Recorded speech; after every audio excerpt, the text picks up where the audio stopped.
मजे से पढ़ाई करो एंड चलो आप इंट्रोडक्शन पार्ट करो एंड देन।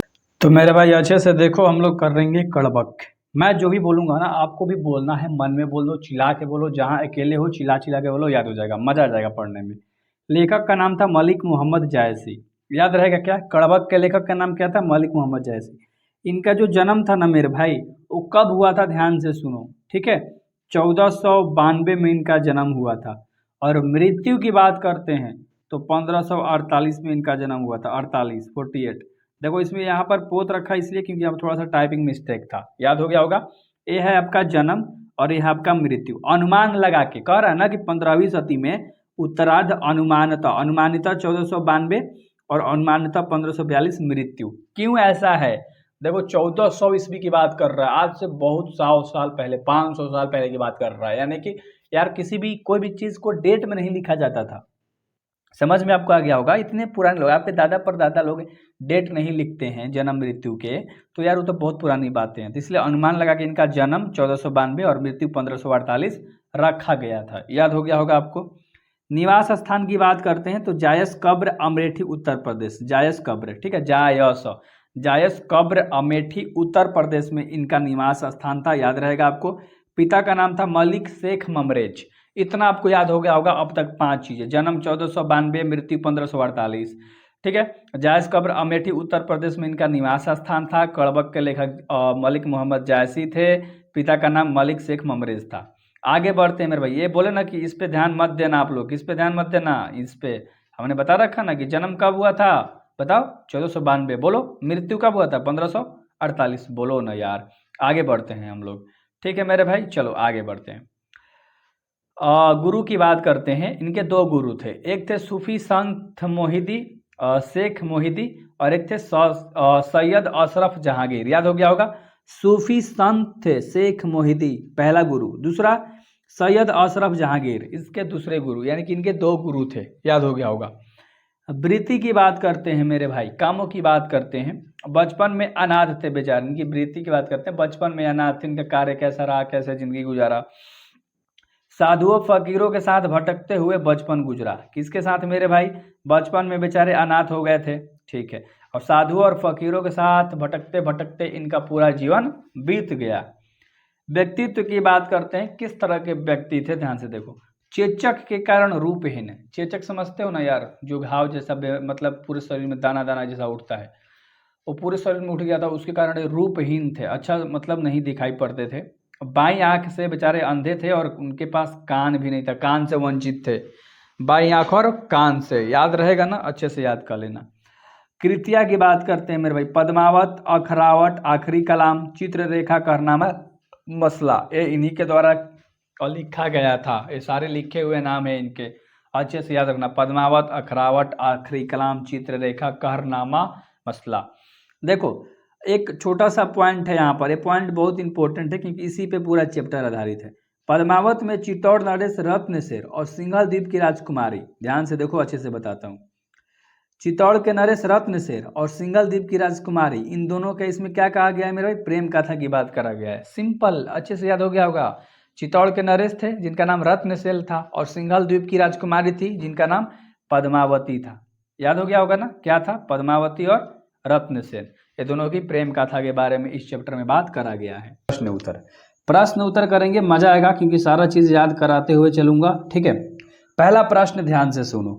कवि ने अपनी एक आंख की तुलना दर्पण से क्यों की है? कवि के पास जो एक आंख था, वो अपना तुलना दर्पण से क्यों करता है? आंखों का। ध्यान से सुनो, अभी जस्ट याद होगा। ऐसे हम जानते हैं कि दर्पण स्वच्छ और निर्मल होता है, ठीक उसी प्रकार कवि की आंख है। याद हो गया क्या? इतना अच्छे से याद हो गया होगा।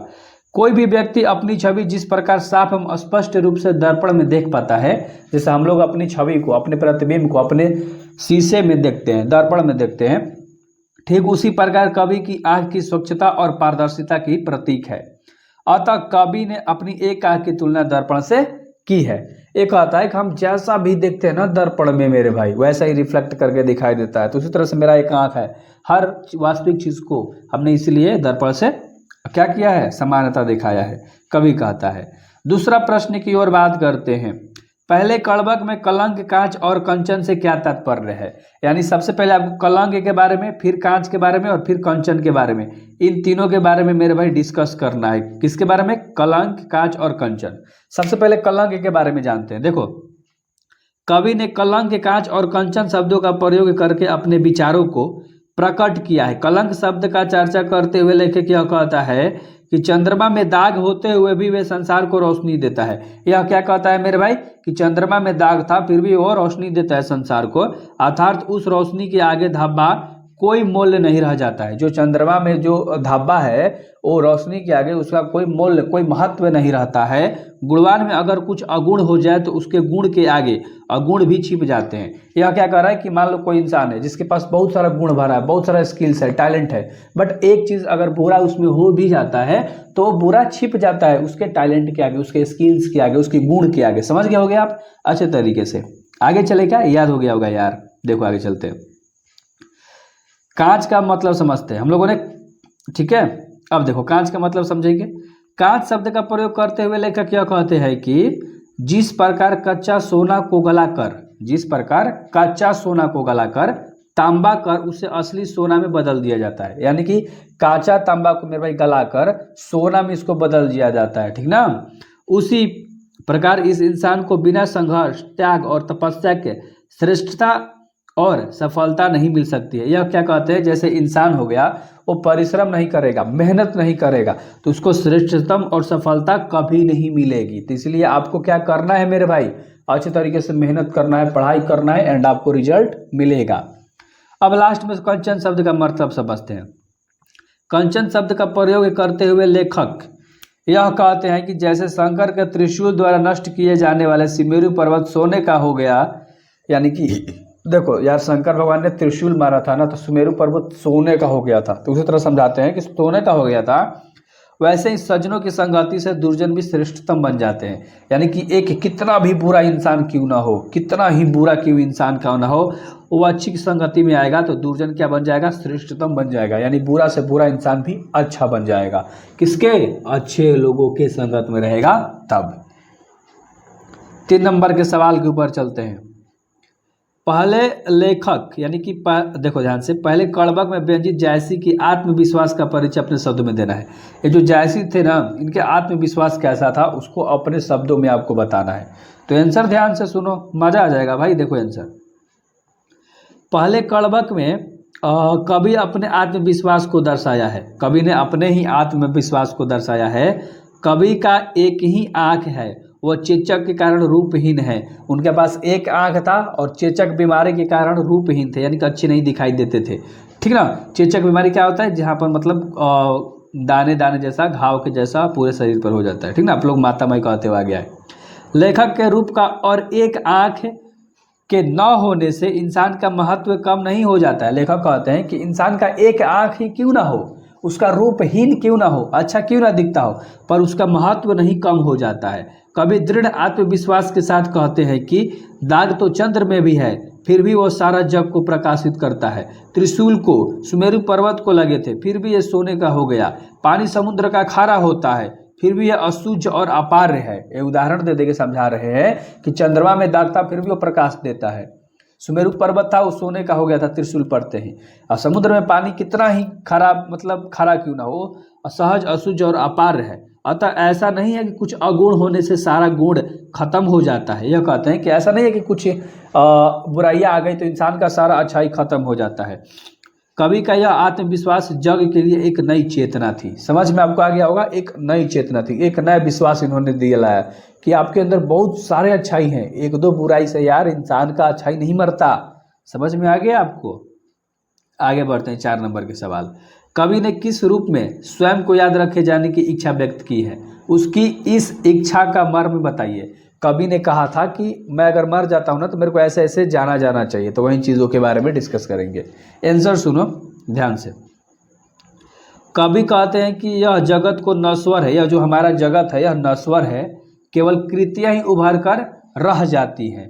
जिस प्रकार पुष्प अपने नश्वर शरीर को त्याग कर देता है किंतु उसका सुगंध धरती पर व्याप्त रहता है, ठीक उसी प्रकार महान व्यक्ति भी इस पर जन्म लेकर अपनी कृतिया से ही अपना पहचान यहाँ छोड़ जाता है। यह क्या कह रहे हैं कि एक पुष्प हो गया मेरे भाई, आया, गंध छोड़ा और मान लो पुष्प सूख गया, तब भी लोग क्या करते हैं, उसके सुगंध को याद रखते हैं। भाई अड़हुल का फूल का क्या सुगंध था, गुलाब का क्या था।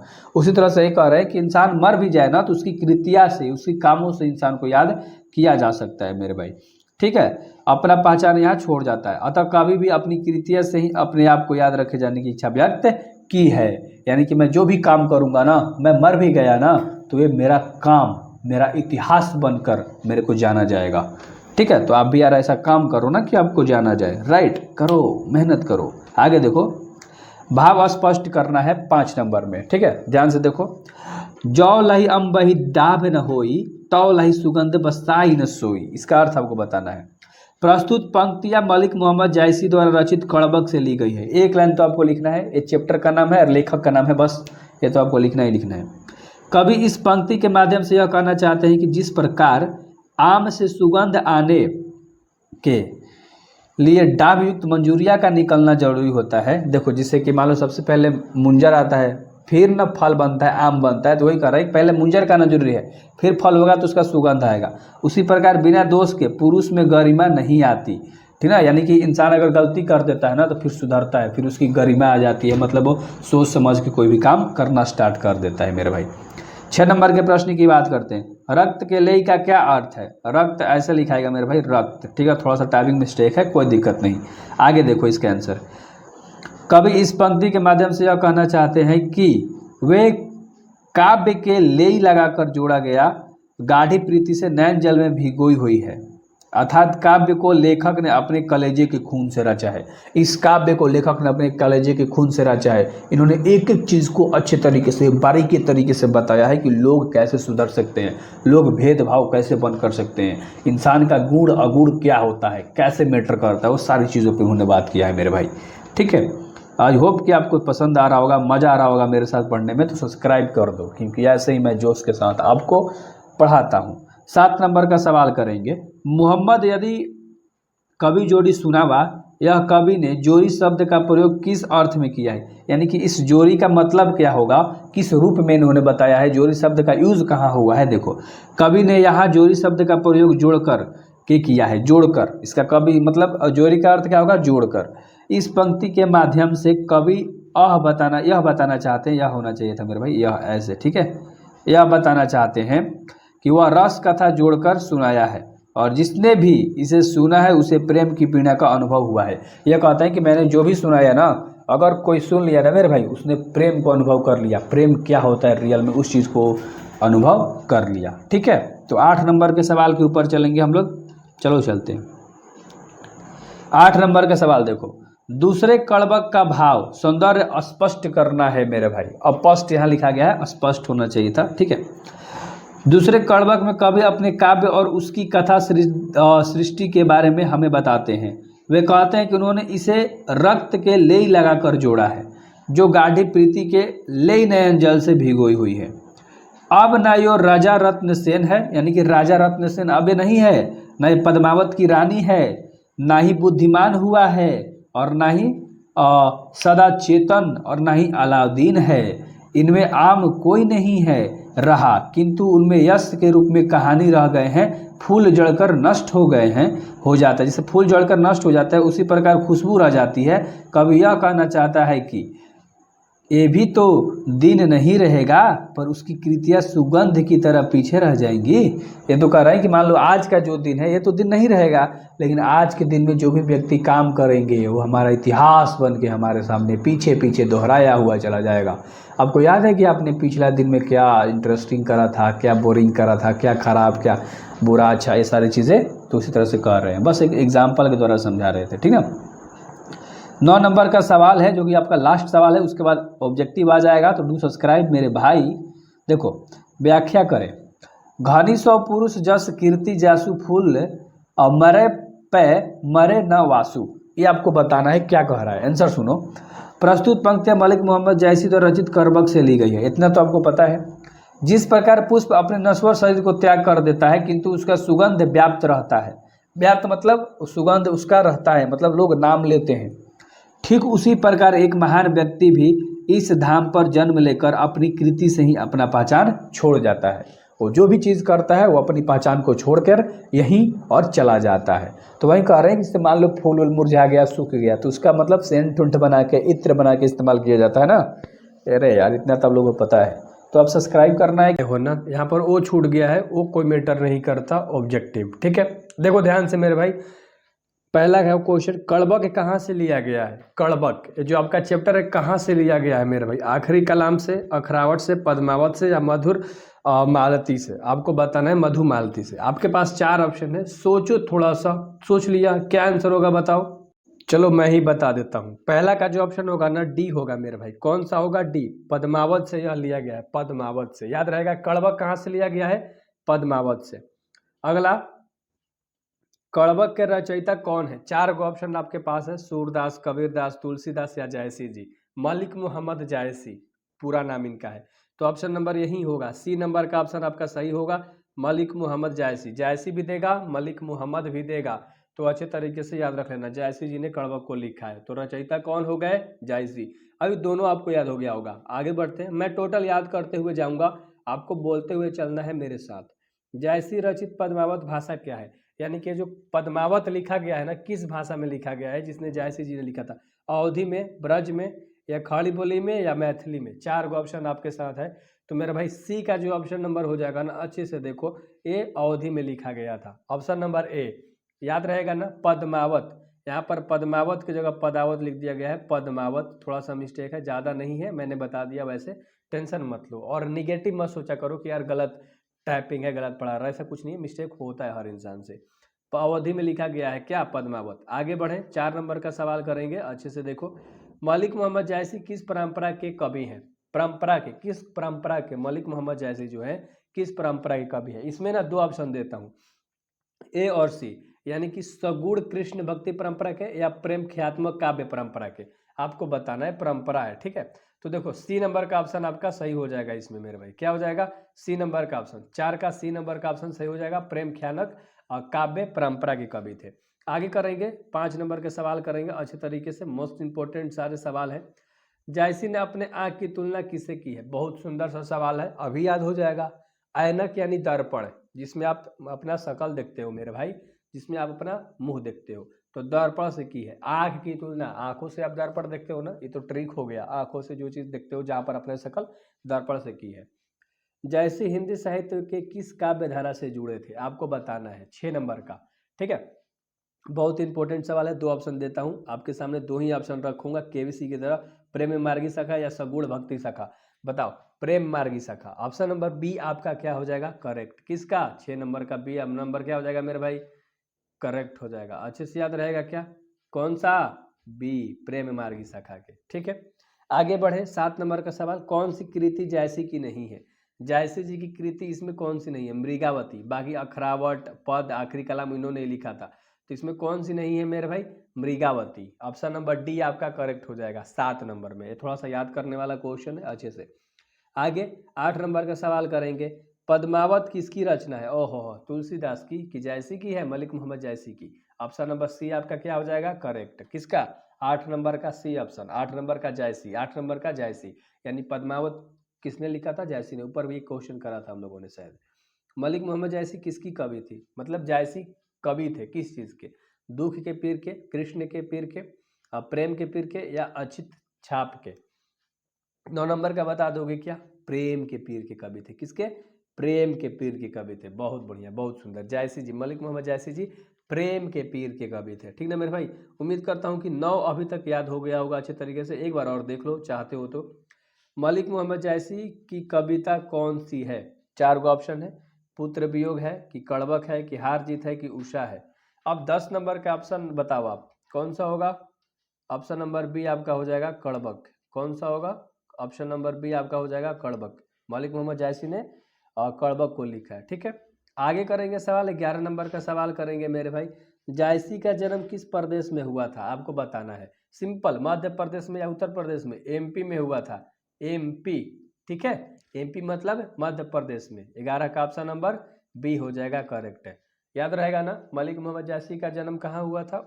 मध्य प्रदेश में, सॉरी, मध्य प्रदेश, ठीक ना, एमपी, ठीक है। चलो बहुत बढ़िया। जायसी किस तरह के कवि थे आपको बताना है, ठीक ना। भक्त कवि थे यानी सूफी कवि थे, या श्रृंगारिक कवि थे, या इनमें से कोई भी नहीं। तो 12 का ऑप्शन नंबर ए आपका करेक्ट हो जाएगा, भक्त कवि थे। कैसे कवि थे? भक्त कवि थे, ठीक है। आगे बढ़े, क्या याद होगा? चलो 13 से स्टार्ट करते हैं, 12 अभी तक याद हो गया होगा, 10 मिनट में खत्म करेंगे। जायसी जी के पिता का नाम क्या था? जायसी जी का पिता का नाम क्या था? 4 ऑप्शन है आपके साथ, 4 ऑप्शन है। शेख मोहम्मद, शेख ममरेज, दो ही ऑप्शन में बताओ ना, ए और बी में कौन सा सही होगा? ए और बी में कौन सा सही होगा? बी नंबर का, शेख ममरेज। दुबई के शेख, दुबई के शेख होते हैं ना, जो पगड़ी बांध के रखते हैं, गमछा टाइप से, धोती जैसा पहनते हैं, कुछ उस तरह से शेख, धनी मनी आदमी। जायसी जी के पिता थे शेख, ठीक है। अगला क्वेश्चन जो कि करेंगे अच्छे तरीके से मेरे भाई, ठीक है। देखो 14 नंबर का सवाल करते हैं। जायसी थे, जायसी क्या थे? धनवान थे या पहलवान थे? और भी ऑप्शन दूं क्या तुम्हारे साथ? चलो आगे ऑप्शन रखता हूँ, ठीक है। धनवान थे, पहलवान थे, या फकीर थे? ओहो बहुत आसान था ये तो, था फकीर थे, ठीक है। जायसी जी क्या थे मेरे भाई? फकीर थे, ठीक है। क्या थे? फकीर थे, फकीर। जायसी जी क्या थे? फकीर थे। इतना बार बोल दूंगा ना कि तुम्हें याद हो जाएगा। जायसी के काव्य के मुख्य रस क्या है? श्रृंगार रस, या वात्सल्य रस, या वीर रस? 15 का ऑप्शन नंबर क्या होगा तुम्हारे सामने? दो ही बताओ ना, श्रृंगार रस होगा कि वीर रस होगा? तो श्रृंगार रस होगा। जायसी के काव्य के मुख्य रस क्या है? श्रृंगार, ठीक है। औरत लोग जो करती हैं वो श्रृंगार। ट्रिक बता रहा हूँ ना। जायसी ने रत्न सेन का पद्मावती का कथा किस प्रकार जोड़ा है? तो रक्त ले रूप लेई द्वारा जोड़ा, ये तो आपको याद है, तो बस एक लाइन ही आ गया बुक का। रक्त रूप लेई द्वारा इसको जोड़ा है, किसके द्वारा मेरे भाई? ऑप्शन नंबर सी आपका क्या हो जाएगा? करेक्ट हो जाएगा, रक्त रूप लेई द्वारा जोड़ा है, ठीक ना। 16 नंबर का। आगे करते हैं 17 नंबर का सवाल। जायसी ने किस दोष युक्त होते हुए भी गुणवान है? यानी कि उनके पास क्या ऐसी चीज नहीं है जिसके कारण भी वो गुणवान कहलाए थे? नेत्र दोष, आंखों की कमी थी उनके पास, एक आंख था उनका, ठीक है, एक से मतलब नहीं हुई दिखता था, तो नेत्र दोष था। और नेत्र दोष के साथ भी वो गुणवान कहलाए थे। सोचो क्या उनमें जोश होगा, जुनून होगा लिखने का, बताने का। जायसी का काव्य किस प्रकार गंभीर एवं व्यापक था? सरोवर की भांति या समुद्र की भांति? ओहो दो ऑप्शन दे रहा हूँ, 18 नंबर का बताओ मेरे भाई। समुद्र की भांति। मेरा काम है आपको कम समय में ज़्यादा कंटेंट देना, टाइम पास नहीं करना जैसे बाकी लोग करते हैं। मैं बिल्कुल भी आपका टाइम नहीं लूँगा, 10-12 मिनट में हर चैप्टर का ऑब्जेक्टिव आपको दूंगा, ठीक है। तो समुद्र की भांति, ठीक ना मेरे भाई। आगे बढ़ते हैं। इनमें से प्रेम के पीर के कवि हैं? ओहो ये तो मलिक मोहम्मद जायसी प्रेम के पीर के कवि है। जस्ट अभी 17 या 16 नंबर का सवाल हम लोगों ने किया था, ठीक ना। तो मलिक मोहम्मद जायसी, ऑप्शन नंबर ए आपका करेक्ट हो जाएगा, याद रहेगा ना, ऑप्शन नंबर ए। चलो आगे बढ़ते हैं, 20 नंबर का सवाल करेंगे। जायसी के गुरु का नाम क्या था? ओहो हो ये बहुत आसान है, दो वो इनके गुरु थे। कौन कौन? देखो ध्यान से। शेख मोहिदी भी थे और अशरफ जहांगीर भी थे। तो ऑप्शन ए एंड बी दोनों होगा, ठीक है। तो इसका ऑप्शन नंबर क्या हो जाएगा मेरे भाई? डी, ऑप्शन नंबर डी आपका सही हो गया। दोनों थे, दो नाम था, शेख मोहिदी और अशरफ, सैयद अशरफ जहांगीर। तो याद रखना अच्छे तरीके से। 3 और क्वेश्चन है, अच्छे तरीके से देख लो, बस खत्म हो गया यार। शेयर करना है, दोस्तों को बताना है, कम समय में ज़्यादा पढ़ाई करने के लिए। निम्नलिखित में से कौन सी जायसी की रचना है आपको बताना है? चंपावत, होलीनामा, इनमें से कोई भी नहीं, या इरावत। 3 गो है, इरावत, चंपावत, होलीनामा, ठीक है। तो 21 का ऑप्शन नंबर जो होगा ना, डी होगा। इनमें से कोई भी नहीं है इनकी रचना जायसी जी की, ठीक ना। जायसी जी को फिन डबल आंसर यानी खाली स्थान हुआ था, क्या हुआ था? चेचक बीमारी हुआ था। चेचक बीमारी समझते हो ना मेरे भाई? पूरे शरीर में घाव जैसा हो जाता है, मतलब छोटे छोटे पिंपल्स जैसा हो जाता है, चेचक, जिसको बोलते हैं माता मैया गई है शायद, ठीक है। तो चेचक बीमारी हो गया था। उम्मीद करता हूँ सब्सक्राइब किए होगे इसी बात पे, माता रानी का नाम आ गया है। तो जायसी जी का निधन कब हुआ था मेरे भाई? बताना है। जायसी जी का निधन कब हुआ था? कौन सा ऑप्शन कर रहे हैं हम लोग बताओ? 23 नंबर का सवाल कर रहे हैं। चलो 2 ऑप्शन रखता हूँ तुम्हारे साथ, 1512 या 1548। बताओ 1512 में हुआ था या 1548 में? 23 का ऑप्शन नंबर क्या हो जाएगा? सी, 1548 में इनका जन्म, सॉरी निधन हुआ था, ठीक है। निधन, निधन, निधन मतलब मृत्यु होता है। 1548 रट्टा मार लो भाई साहब। Last question. पठित पाठ के आधार पर काला धाबा का संबंध किससे है? काला धाबा समझते हो ना? चंद्रमा में काला धाबा होता है, कोई कहता है ना कि चंद्रमा क्या है? गड्ढा गड्ढा है, ठीक ना, काला धाबा है उस पे, तो वही चंद्रमा। याद हो गया अच्छे तरीके से? तो टोटल अच्छे तरीके से हमने कंप्लीट करा दिया आपको, ठीक है, और 10 मिनट के अंदर। तो सब्सक्राइब बनता है बॉस।